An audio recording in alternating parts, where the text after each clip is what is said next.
দিনের পর দিন নারীদের জন্য অনিরাপদ হয়ে উঠছে ভারতের মাটি। ৩১ বছর বয়সী এক তরুণী ডাক্তারকে ধর্ষণ করে নির্মমভাবে হত্যার পর গেল অগাস্টে কলকাতার আরজিকর হাসপাতাল ঘিরে উত্তাল হয় গোটা Bharat.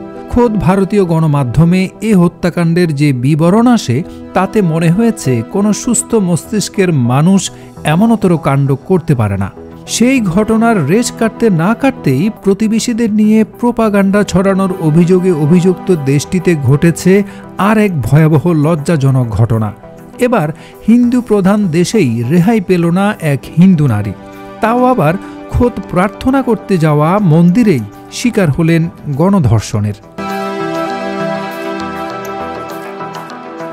The Times of India সহ বেশ কয়েকটি ভারতীয় গণমাধ্যমে প্রকাশিত প্রতিবেদনে এমন ভয়ঙ্কর তথ্য উঠে এসেছে। প্রতিবেদনে বলা হয়েছে, আসামে দুর্গা মন্দিরের ভেতরে এক কিশোরীকে গণধর্ষণ করে ভিডিও ধারণের অভিযোগে ৮ জনকে গ্রেপ্তার করা হয়েছে। আরও এক অভিযুক্তকে খুঁজছে পুলিশ। সামাজিক যোগাযোগ মাধ্যমে ভাইরাল হওয়া ভিডিও দেখে আসামিদের গ্রেপ্তার করা হয়েছে। এখনও কিশোরীর খোঁজ মেলেনি। আসামের গুয়াহাটির বোরাগাঁও এলাকায় এই পৈশাচিক ঘটনা ঘটে। নভেম্বর মাসে সেখানে রাস মেলা চলছিল। অভিযোগ উঠেছে, উৎসব চলাকালীন দুর্গা মন্দিরের ভেতরে ওই কিশোরীকে গণধর্ষণ করা হয়। মোট ৯ জন এই কাজের সঙ্গে জড়িত ছিলেন।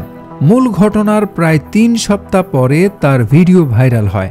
তার ভিত্তিতে তদন্ত শুরু করে পুলিশ। প্রাথমিক তদন্তের পর ৩ জনকে গ্রেপ্তার করা হয়। তাদের কাছ থেকে পাওয়া তথ্য অনুযায়ী বাকিদের চিহ্নিত করেন তদন্তকারীরা।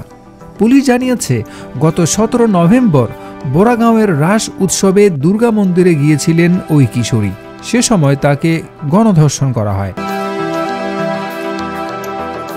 অভিযুক্তদের প্রত্যেকের বয়স ১৮ থেকে ২৩ বছরের মধ্যে। তারা গণধর্ষণের ভিডিও রেকর্ড করেন। তা ছড়িয়ে দেওয়া হয় একাধিক সামাজিক যোগাযোগ মাধ্যমে। ধৃতদের নাম প্রকাশ করেছে পুলিশ।